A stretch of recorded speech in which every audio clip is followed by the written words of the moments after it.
Hello, everybody. It is, I think it's Monday. I don't really know. November something or other. Like 13th or something like that. It's another beautiful day here in north central Pennsylvania. The sky is beautiful blue with fluffy clouds. And the weather, the temperature has been amazing. It's been sunny and warm for mid-November, so I am super grateful for that. I hope everything's good where you are too, whenever you're watching. Honestly, I don't have any idea. I have no plan for this video. I felt like I should come out and make a video, and a million different ideas came into my head, and I can't talk about all of them. I don't want to talk about all of them. So I think the main one that's sticking out to me is, here's what I know. It's been about 4.5 years since I awakened spontaneously in my bedroom one day. I've since learned fairly recently that you awaken and then you are consciously on your way to enlightenment or realization, or whatever term you want to use for it.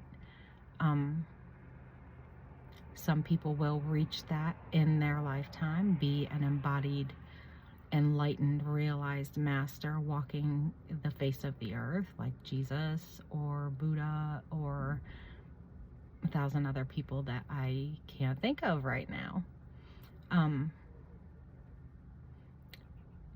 After the awakening, when you begin to realize exactly who you are and where you're from, a whole ton of shit happens. You'll go through about 1 million different dark nights of the soul, which is when things from your past come back to visit you so that you can let go of the emotion that you've been carrying around surrounding whatever that incident was. You know, for example, I was not the best mom when my older kids were little. I was extremely anxious, stressed out all the time. Thought that the best way for me to resolve all of our problems was just to work and make lots of money. And it always seemed like no matter what I did, there was never enough. And I was at times very angry. And for a long time, I carried around a lot of guilt and shame about that. I've let it go. And that doesn't mean that it didn't happen, or that I look at it like, oh, I didn't do anything. It just is what it is, which it is what it is. And I didn't, quote unquote, do anything. I was being the only me that I knew how to be at that time. Now I know better. And that's why they say hindsight is 20/20. Until you get to the other side of it and you receive the wisdom from whatever the incident was, you can't be different. You don't know how to be anything other than what you are in that moment. So I've had to forgive myself for a lot of things that I said and did back in those days, and let go of a lot of guilt and shame. That's just one example of what you might come across in a dark night of the soul. You know, and it could also be incidences that you were not the villain in. You know, it could be something that one of your parents said or did, or a sibling, or an ex-lover, or anything really. Any incident that in that moment caused you to feel some kind of way and you didn't get over it, get past it, let go of it right in that moment. You've been carrying that around in your energy with you, in your body. and it has to go away for you to reach higher levels and get anywhere even close to enlightenment. You can't carry that baggage with you. You got to unpack it. You got to let it go. Leave it back in the past where it was. Another thing that I know is that you shouldn't believe anything that I say. I mean, I'm not lying. That's not what I'm saying. I have no reason to lie. I've nothing left to lie about. There's nothing about me that I'm not just going to tell people if they need to know. But you shouldn't just believe me, because every single soul on the planet has a different experience. It's all about your individual experience. So I can tell you the processes that I used and the things that I did and the steps that I took and how everything happened, and it won't matter one bit because it's going to be different for you. There's only a couple of things that you really need to put your focus on, and one is just relax. Just relax. The other one is, another one is trust. You gotta trust what you know. As soon as I awakened, I knew instantly that I am part of the Creator, a piece of God. That's the spark that's in your heart that makes it beat, that gives you life so that you can walk around on this planet and interact with all the other amazing people here. I'm not God, but I am a piece of God, just like you. If I wasn't, my heart wouldn't be beating. I wouldn't be here making this video.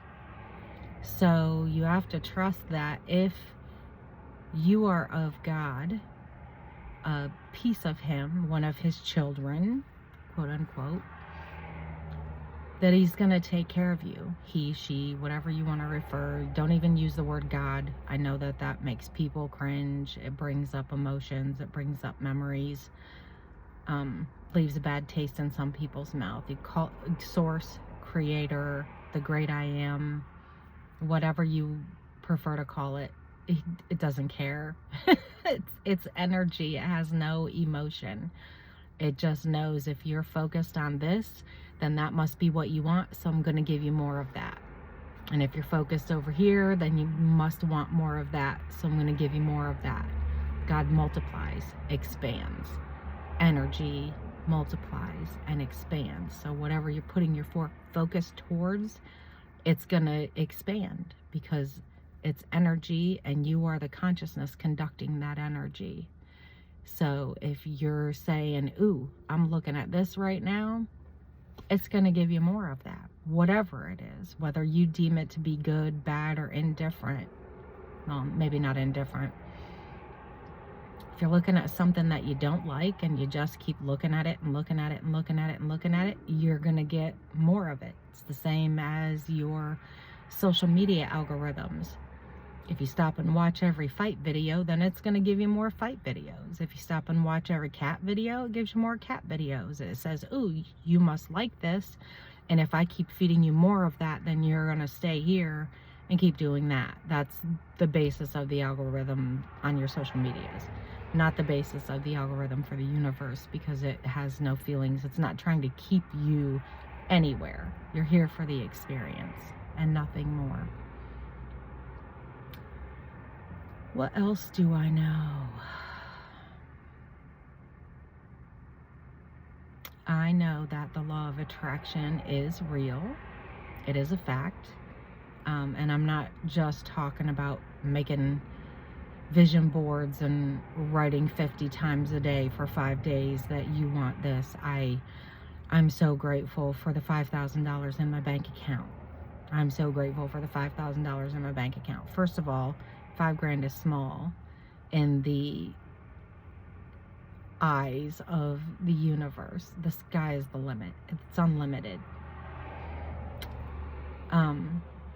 That's not what I'm talking about. I'm talking about physics, about the laws of the universe. And when it comes to energy, like attracts like. It's the same as the algorithm. So if you, everything that comes to you, you attracted to you, by you. It's all yours. You brought it into your experience by what you were thinking about, what you were speaking out loud, what you were focused on. Whatever you're focused on, you attract to you. That is the law of attraction. Can you do things to try to bring in specific items? Yes. May or may not work out for you.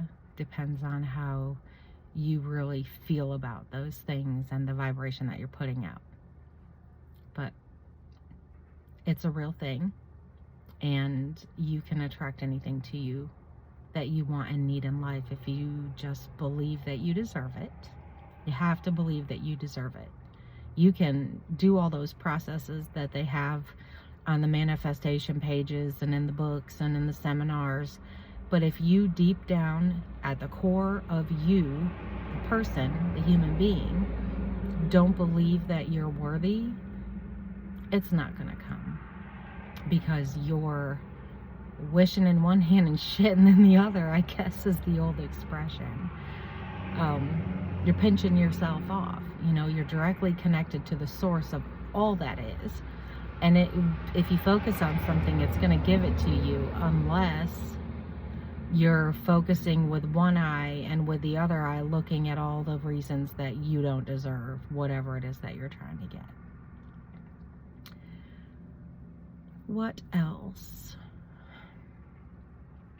The more that you try to make things happen and control your situation, the harder it's going to be for you, the worse it's going to turn out. Have you ever noticed that there will be certain things that you just feel like you have to do it, and you have to do it right now? For example, maybe you need to call about a bill and get something straightened out, and you're irritated because the bill was wrong, and you pick up the phone and you're angry and you're just gonna tell off whoever's on the other end, and the phone call drops. Or, I'll give you a personal example. A while back, I got scammed out of my whole entire Facebook account. Had the account since, I want to say, 2009. Lots of pictures of my kids, lots of memories of great stuff that I've done. And I made a choice that did not go as I intended, and someone literally hijacked my entire Facebook account so that they could use it to scam other people, thinking that it was me. And it sadly worked on a couple people. The day that it happened, though, I freaked out, panicked, Googled the customer service number for Facebook. I tried 2 or 3 times to call.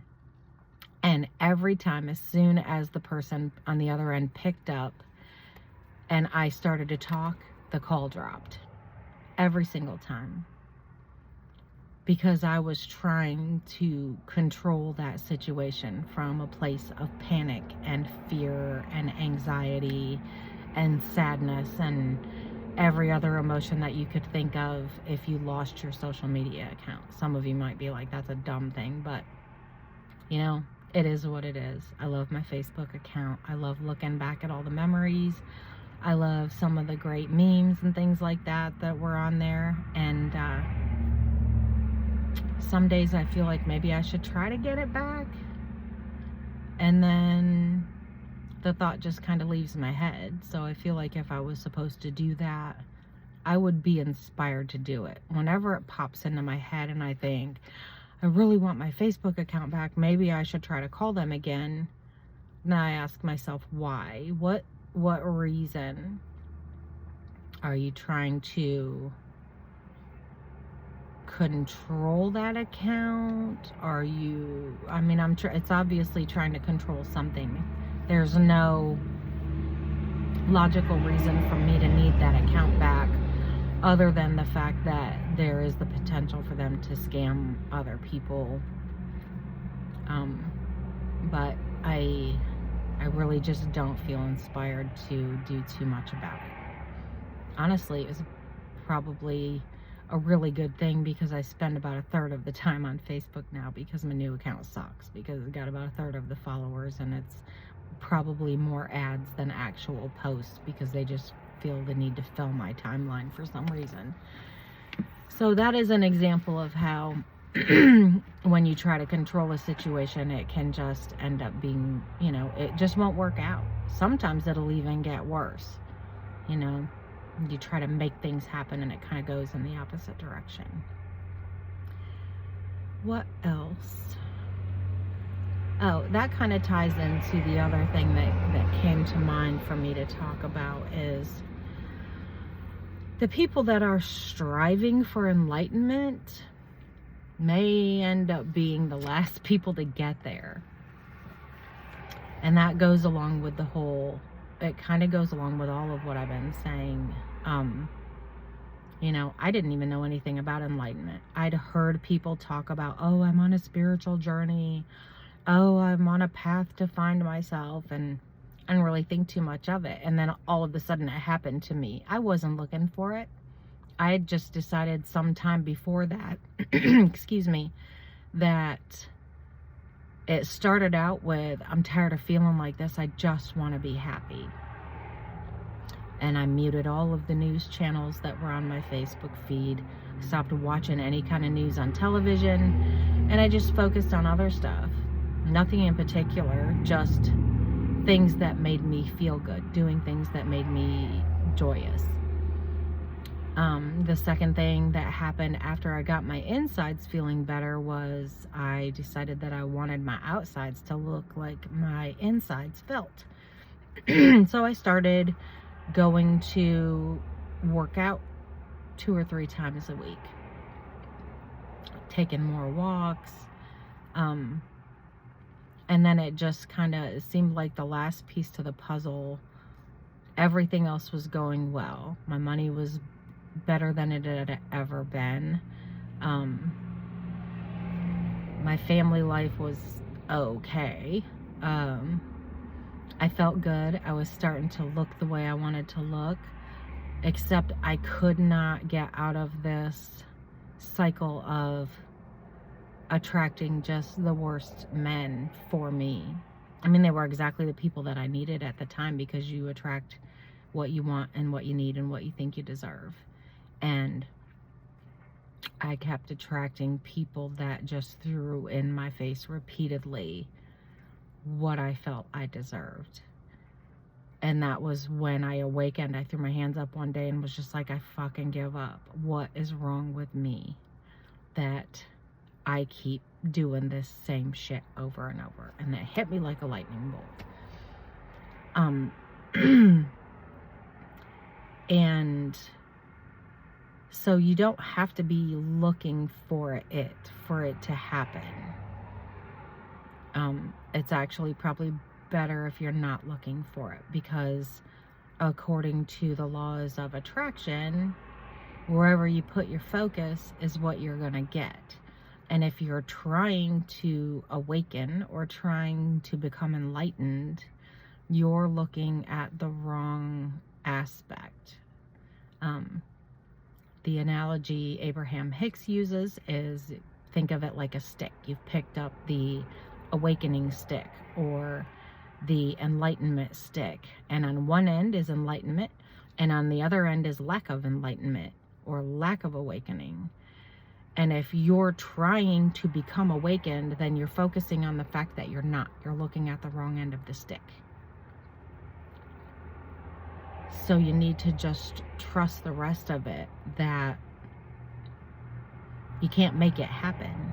You just have to trust that this is what we came here for. To remember that we are spiritual beings. We are consciousness in physical form.